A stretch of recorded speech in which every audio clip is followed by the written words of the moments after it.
Pats Nation, what is going on? You guys already know who it is. Patriots Global back here with another video, baby, because we are continuing to talk about training camp. Now, don't worry, this channel isn't just going to be filled with training camp recaps. There's a lot of other videos I want to make, but these training camp videos are very important to get out because they give us an indication on what we should expect for this team going forward and the really first outlook of the 2023 season for this team and what to expect, at least from the beginning of the season.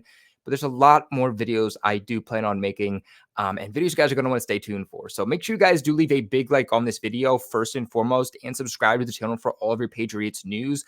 You guys, of course, by doing something as simple as liking the video, which takes less than a second and costs you nothing, and even commenting in the comment section below just some of your thoughts on today's topic, tells the YouTube algorithm that, hey, we're going to push this video out to more Patriots fans and more people. You guys commenting and liking actually does something and actually really supports this channel. You guys aren't just doing it for looks and giggles. It actually goes and does something. So without further ado, let's talk about day 2 of New England Patriots training camp recap. If you guys want to see the recap from day 1, you guys can go ahead and check out my channel because we recapped that, and I will continue to recap each and every single day of training camp.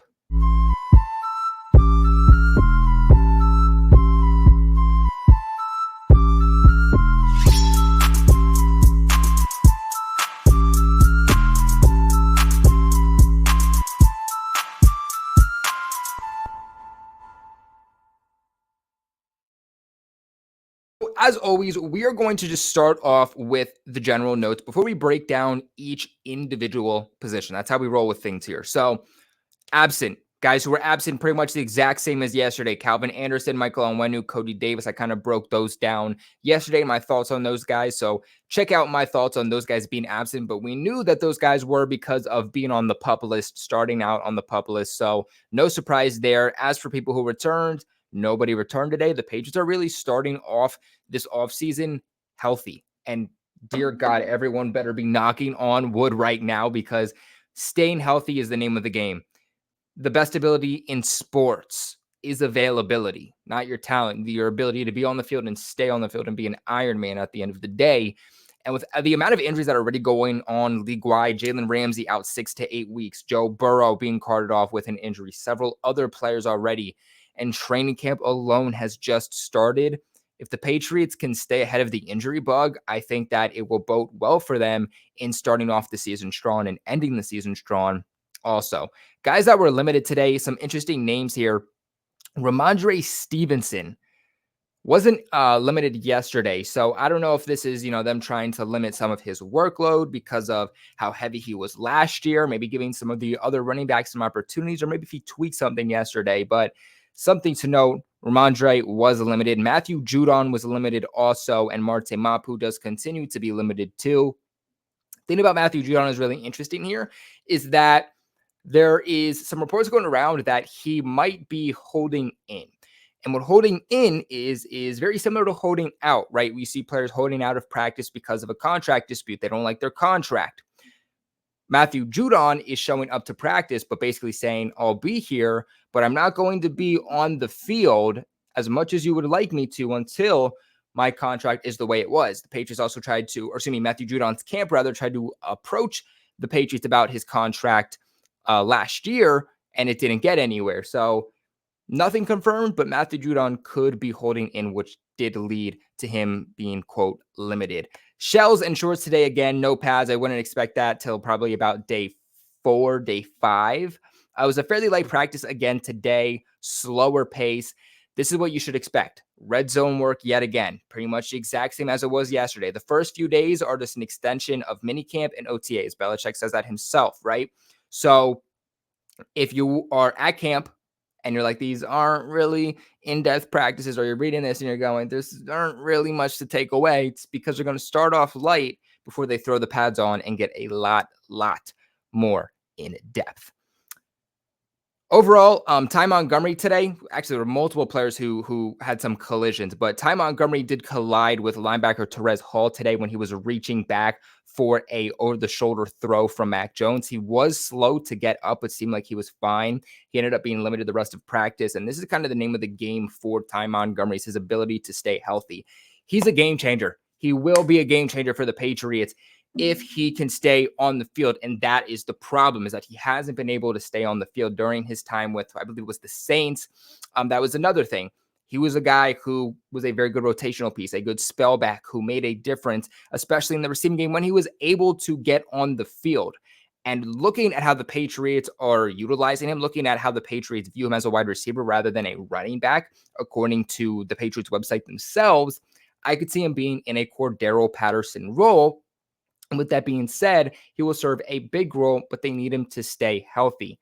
He's a guy that even last camp was showing out, but couldn't stay healthy. So looks like he's okay. Probably was just a scare, but I mean, the name of the game for Ty Montgomery is to stay healthy. And after hearing this, you do get a little bit worried. Now, there was like I said, later on another collision, and that was between Riley Webb and Jack Jones. Both seemed okay. Both seemed fine overall. But again, we're just in shorts and shells. There's no pads or anything like that. So when you're colliding, it's going to have more of an effect on players as if they, were able to wear pads and push each other around. But guys, before we continue on each in the individual positions, quarterbacks, all the great individual takeaways, because that's where the good stuff comes, I need to give a massive shout out to Sleeper. And before you guys skip, hear me out about the Sleeper app, because this isn't like any other ad that you hear about. This isn't a other sponsorship you hear about. I was able to link up with Sleeper to give you guys a good deal, to give you guys a deal that can make you guys money. I am trying to help give back for all you guys have done. And we might do something also, because you guys even supporting Sleeper even helps support me even more. And I might do a thing where if you sign up for Sleeper and screenshot it and show me, we might do a little giveaway. So if that's something that interests you, let me know in the comment section below and we will do that. But guys, just listen to Sleeper, because this is an actual opportunity for you to make money. So just please listen up. Guys, listen up, because I'm about to give you a once in a lifetime opportunity to make some serious money. So if you're somebody who likes money, and who doesn't like free, easy money, then don't skip and listen up. Go ahead and download the Sleeper app right now, guys. Sleeper is the best parlay player prop service that you are going to find around. They also have some of the best odds for you to bet on to guarantee yourself some easy money, such as anytime touchdown, and you can bet on anything, all the way from the NFL to the MLB to the NHL, and even college football and college basketball. I'm going to put a link in the description box and the comment section below for you guys to download the Sleeper app. Make sure to use my code GLOBAL, because they will match your first deposit just by using that promo code GLOBAL. So for example, if you deposit $20, guess what? Now you have $40 free to bet with. This is your time to make some serious money, my friends. So make sure you guys go ahead and check out the Sleeper app. This offer isn't here forever, so if you guys want to make some serious cash, now is your opportunity to do so. Go ahead and check out the Sleeper app. Yes, you guys heard that right. It will be pinned in the comment section below, and will also be pinned first link in the description below. Take advantage of this opportunity, guys. It's not here forever. But let's get into these positional breakdowns.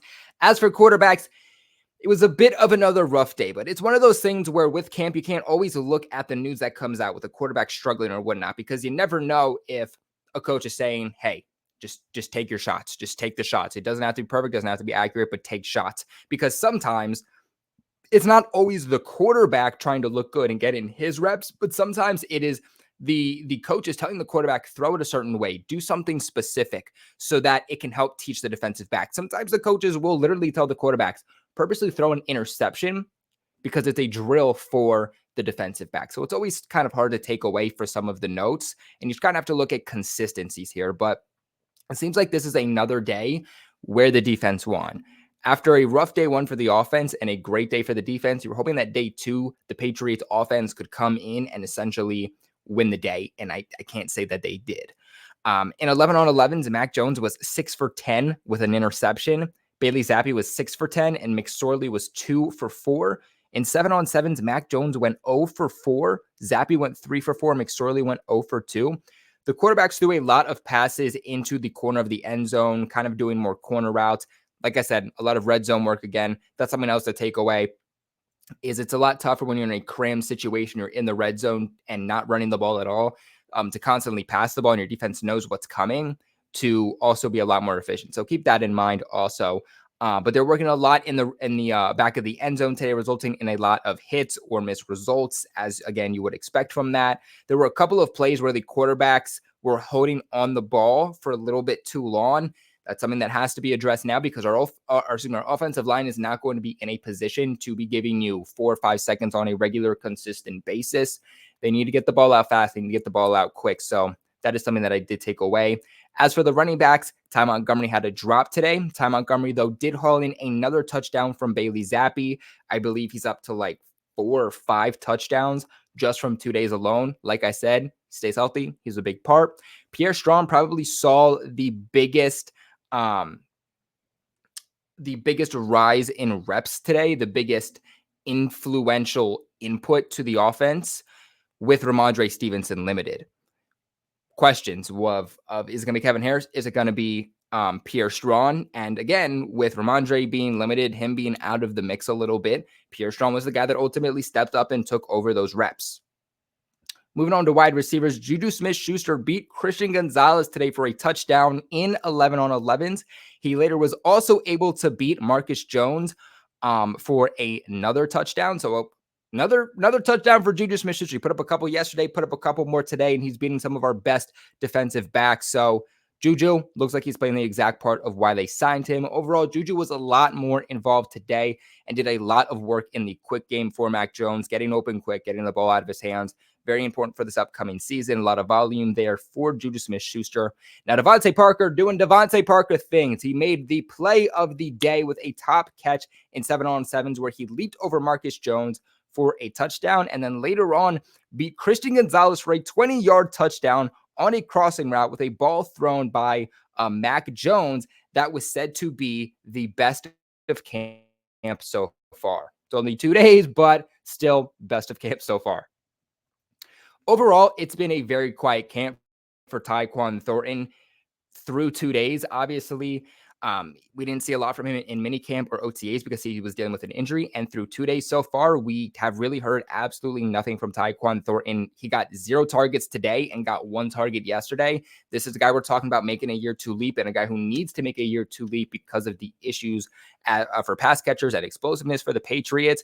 He's a guy that I'm not as high on as other people are, to be quite frank with you. I think so many people are blowing out of proportion Tyquan Thornton and expecting so much out of him. I think he's a guy who his speed's going to be utilized. He'll be on the field, but it's to make defenses respect the Patriots offense, right? He's going to stretch the field, but it's like Aguilar last year when the Patriots 2 years ago, when the Patriots didn't have Aguilar, the defenses really just crowded the box for the Patriots because they knew they were going to operate in the short to intermediate passing game. There was nobody deep that they had to worry about when Nelson Aguilar was out. That's the same thing here for Tyquan Thornton. When he's on the field, defenses have to respect us deep. They have to play us deep because we have a guy who can still get open there. But I don't expect him to ultimately, at the end of the day, make a massive big leap or big impact or be wide receiver 1 or even wide receiver 2 at the end of the day. Now, Demario Douglas is yet again getting reps with the first team offense in 7-on-7s.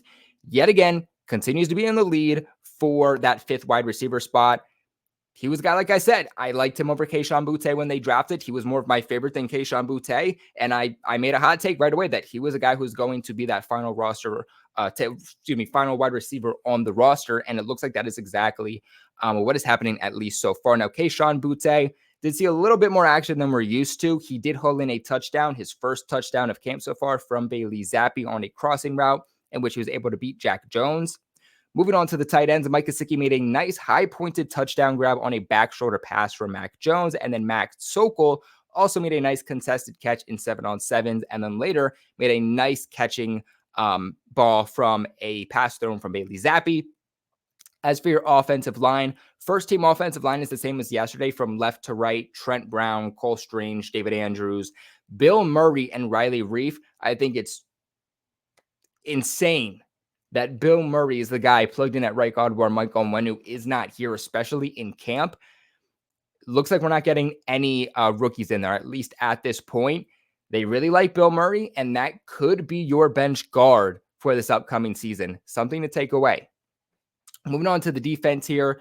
As for the sacks, Josh Uche had 1, rookie Keon White had 1, and Anthony Jennings had 1.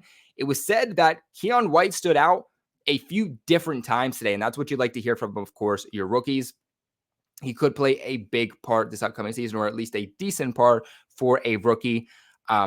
Christian Gonzalez had one pass breakup today. Jack Jones had two, and Ronnie Randall had one. Christian Gonzalez was said to have had an elite rep against JuJu Smith Schuster in the red zone in 7-on-7. So it looks like those two went back and forth a little bit.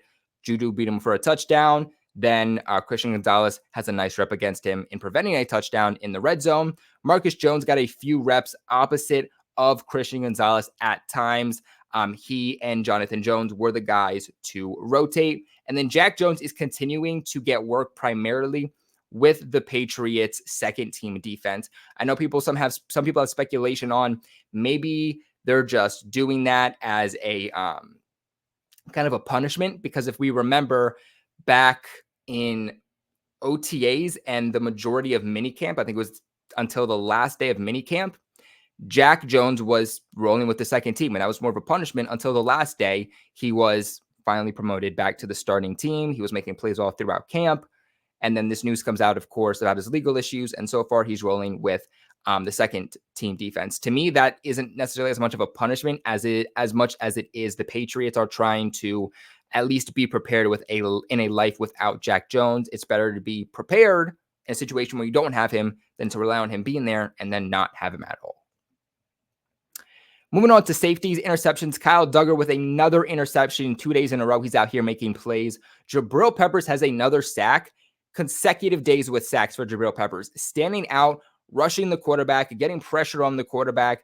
He's going to be used in that absolute rover role, a multitude of different places all over the Patriots defense, whether it's that free safety, strong safety, hybrid linebacker, rushing the passer a little bit. He's going to do everything, and it looks like he's doing it very, very efficiently.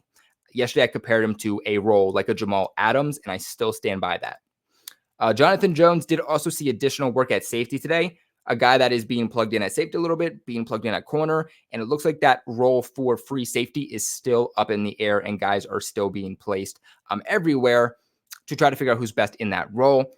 And then for special teams, there was a noticeable difference in the kicking power between Ryland and Folk. Now, unfortunately, we didn't get any numbers between where Folk was able to kick and Ryland was able to kick. But we knew as soon as they drafted Ryland that Ryland was a guy who was going to kick from a farther point.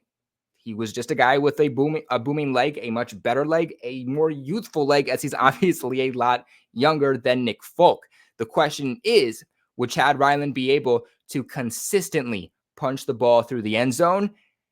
Guys, I can confidently say that so far he has, as today he ended practice going 5 for 5 on his kicks, on top of there being a noticeable difference between how far he and Nick Folk can kick. Right now, there's no competition, and right now, Chad Ryland is in that lead spot to take over as your kicker. And the Patriots finally might be in a position where every year we don't have to ask ourselves, who is our kicker? So, could be nice. As for kick returners, Pierre Strachan and Marcus Jones were the guy working as kick returners. I'm surprised that early on there's not a lot more guys working in that area. You know who your punt returner is. You know that it's going to be Marcus Jones. I don't think that they should put Marcus Jones as a kick returner. You need him on defense. You need him as a punt returner. Keep him fresh. Don't put him in another position where he's going to just be used up. He's going to be tired. He's going to be fatigued and potentially get injured. I would like to see a guy like Isaiah Bolden, our rookie 7th-round pick, get some opportunities there. Demario Douglas get some opportunities there at kick returner. I think those are guys that could be difference makers and guys who, if they can show out as kick returners, could push to make a final roster. But Pierre Strachan did have some issues fielding those kickoffs, as he did muff a couple of them. But this is going to be a recap for day 2 of Patriots training camp. What are your guys' thoughts? Let me know in the comment section below. Make sure you guys do leave a big like on this video and subscribe to the channel for all of your New England Patriots news, because it helps out so much. And make sure you guys do check out the Sleeper app. I promise I've done my research. I've looked at it. I've used it. It is a great app and an excellent opportunity for you to make some easy money. But without further ado, guys, I will see you in the next one. I hope you guys are enjoying camp, and never forget,